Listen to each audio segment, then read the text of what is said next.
हिंदुस्तान के अंदर लॉकडाउन की स्थिति हम लोग फेस कर रहे हैं मार्च से। और दूसरा पैंडमिक जो अब स्टार्ट हो गया है वो है कोविड का डर, फियर ऑफ कोविड। तो जितना कोविड से लड़ने की हम लोगों को ज़रूरत है, उतना ही कहीं ना कहीं कोविड के डर से भी लड़ने की और उसका सामना करने की ज़रूरत है। इस पूरे प्रोसेस में, कोविड के डर से सामना करने के प्रोसेस में या उससे लड़ने के प्रोसेस में, कई तरह के शारीरिक तकलीफ से हमें गुजरना पड़ता है। साथ ही साथ कई तरह के भावनात्मक और मानसिक परेशानियों से भी लोग जूझ रहे हैं, जो कॉमनली देखा जा रहा है। कुछ कॉमनली जो चीज़ें लेके मरीज़ हमारे पास आते हैं आज के डेट में, चाहे वो कोरोना प्रभावित हों चाहे ना हो, कुछ कॉमन सिम्टम्स जो लोगों में देखने को मिलता है वो है जैसे कि उनको ये महसूस होगा कि एक बैंड सा बंधा हुआ है उनके सर पे एक अजीब सी भारीपन बनी हुई है, मांसपेशियों में खिंचाव महसूस हो। बट फैक्ट ये है कि कई बार इस तरह के जो लक्षण हैं वो कोरोना से प्री ऑक्यूपाइड लोगों में टेंशन की वजह से भी उत्पन्न हो रहे हैं। तो इन सारे लक्षणों के बारे में एक आम आदमी के लिए जानना बहुत ज़्यादा ज़रूरी है, और कोरोना से रिलेटेड सिम्टम्स से उनको डिफरेंशिएट कैसे करें ये समझना ज़रूरी है। कई लोग कंप्लेन लेके आते हैं कि एंग्जाइटी, बहुत ज़्यादा एंग्जाइटी हो जाने पे भी उनको काफ़ी खांसी आने लग जाती है या घबराहट होने लग जाती है, सांस महसूस होता है। कुछ लोग ये कंप्लेन कर रहे हैं कि हमारे आसपास जो भी चीज़ें हैं, खाना रखा हुआ है या जो भी सामान है, टेबल है, चेयर है, उनको टच करने में भी वो डर रहे हैं क्योंकि वो प्री ऑक्यूपाइड रहते हैं कि कहीं ये किसी तरह का इन्फेक्शन या वायरस तो नहीं इस पर होगा।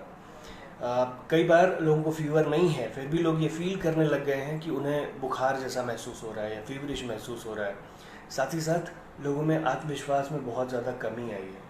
तो कभी भी आपको इन तरह के सिम्टम्स अगर आप में मिलें तो डेफिनेटली सबसे पहले बहुत इम्पॉर्टेंट है कि आप अपने जनरल फिजिशियन से कंसल्ट करें, जो भी आपके डॉक्टर हैं, और उनसे रूल आउट करा लें कि कहीं ये सिम्टम्स कोरोना की तरफ तो नहीं जाना। इस तरह के जो सिम्टम्स हैं ये कॉमनली, और अगर समहाउ नहीं आपको संतुष्टि हो रही है तो आप अपने जनरल फिजिशियन से मिलके इन्हें रूल आउट कर लें।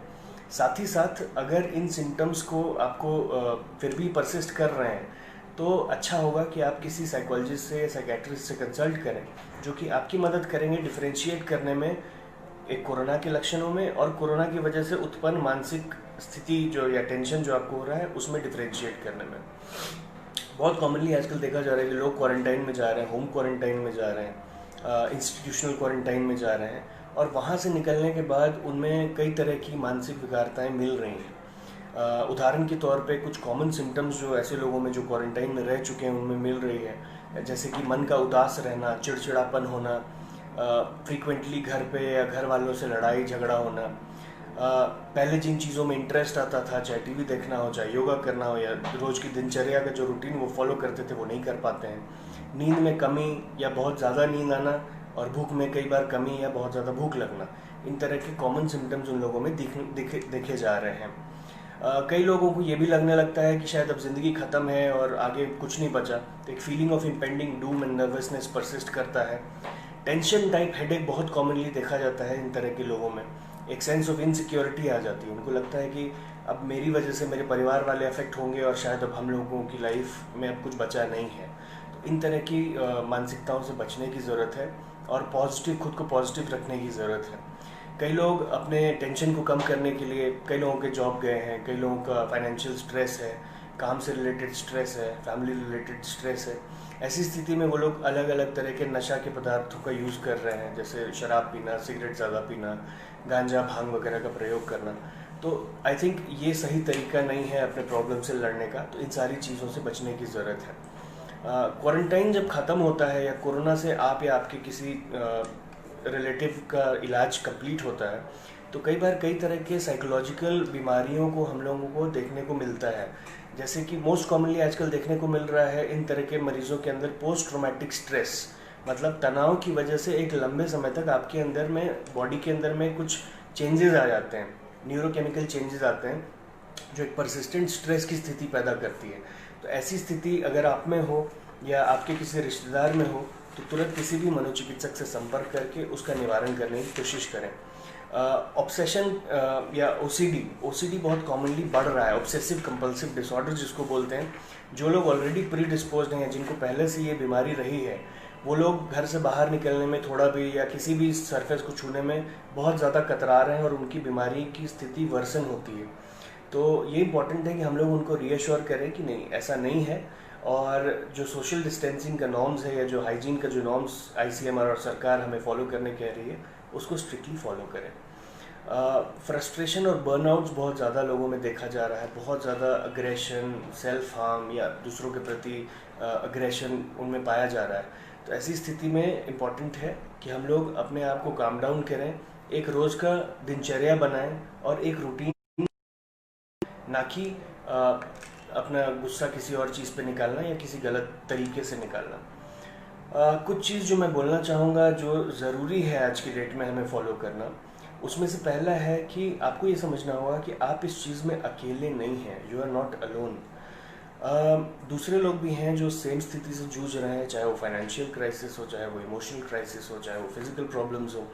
तो आपको ये समझना पड़ेगा कि आप अकेले नहीं हैं, पूरी दुनिया अभी इस त्रासदी से ग्रसित है और हम सब मिल के ही इससे बाहर निकल पाएंगे। फिजिकल डिस्टेंसिंग हमें करना है, बहुत अच्छी बात है, लेकिन इमोशनल डिस्टेंसिंग नहीं करनी है। इमोशनल डिस्टेंसिंग जहाँ हम करने लग जाते हैं या कोई भी कोरोना पीड़ित से दूरी बनाने लगते हैं तो कहीं ना कहीं हमारा मानसिक स्तर गिरता है और मानसिक विकारताओं के बढ़ने का चांस इसमें ज़्यादा होता है। तो आई थिंक जिसको भी कोरोना हुआ है या कोई इन्फेक्टेड है या ना भी इन्फेक्टेड है, मेंटली स्ट्रेस्ड है, तो इम्पॉर्टेंट है कि हम उनसे इमोशनल कंपैशन दिखाएं, उनके प्रति सहानुभूति रखें और उनको सपोर्ट करें इस पूरी स्थिति में बाहर आने के लिए। नशा के पदार्थों का इस्तेमाल कहीं ना कहीं इस स्थिति में बहुत हैज़ार्डस होगा, तो किसी भी तरह के नशे से बचें। ये कभी सॉल्यूशन नहीं हो सकता है आपके प्रॉब्लम से आपको बचाने के लिए। कई बार न्यूज़ चैनल्स का बहुत ज़्यादा यूज़ करना या सोशल मीडिया पे बहुत ज़्यादा रहने से भी आपको कई तरह की खबरें आती हैं जो कहीं ना कहीं आपको डिप्रेस्ड करती हैं, एंग्शियस फील कराती हैं। तो एक डिजिटल डिटॉक्स या मीडिया डिटॉक्स की ज़रूरत है, एटलीस्ट वीकेंड्स पे, सैटरडेज़ एंड संडेज़ को, जब आप घर पे हैं, काम पे नहीं जा रहे हैं या वर्क फ्रॉम होम में भी आपकी छुट्टी है, आप कोशिश करिए कि आप इन चीज़ों से बचें ताकि एक कंप्लीट डिजिटल डिटॉक्स हो। प्रेफरेबली अगर संभव है तो मेल्स वगैरह भी अटेंड ना करें तो अच्छा हो, और क्वालिटी टाइम अपने घर वालों के साथ, अपने पेरेंट्स के साथ, अपने बच्चों के साथ, अपने फ्रेंड्स के साथ स्पेंड करें, उससे आप में पॉजिटिविटी बढ़ेगी।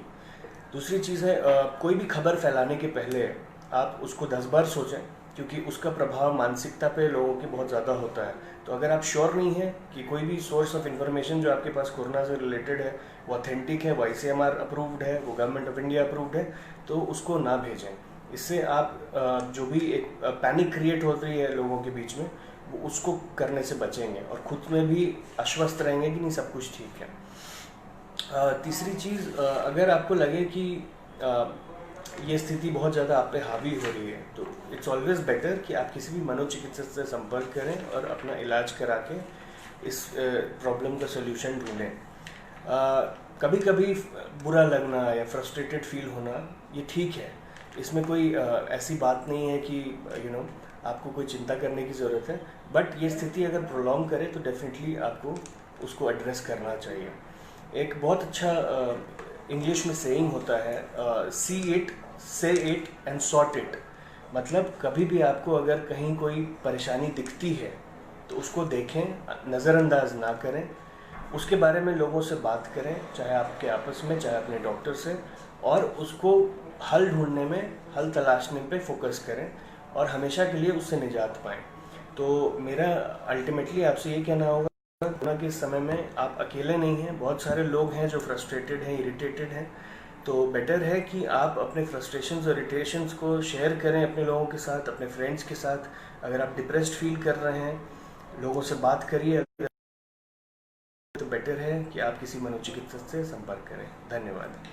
थैंक यू सर, इस टॉपिक के बारे में बात करने के लिए। सर, हमारे पास कुछ प्रश्न हैं जिनके जवाब दर्शक जानना चाहते हैं। जी। पहला सवाल है कि अकेलेपन से कैसे लड़े, उसे कैसे दूर किया जा सकता है कोविड पीरियड में जब आप ऑलरेडी डिप्रेशन में। ये सवाल पूछा है ज्योतिका सिन्हा जी ने। आई थिंक आप अपना रोज़ का रूटीन एक बनाइए ताकि सुबह में अपने उठने का समय, चाहे रात को सोने का समय निर्धारित करिए, लंच, डिनर, ये सारे टाइम्स फिक्स्ड रहें। आप अपना रोज़ का एक पैटर्न में एक healthy activity, like physical activity, yoga हो गया, प्राणायाम हो गया, किसी भी तरह के एक्सरसाइज जो आप घर पे ही कर सकते हैं, इन सारी चीज़ों को करने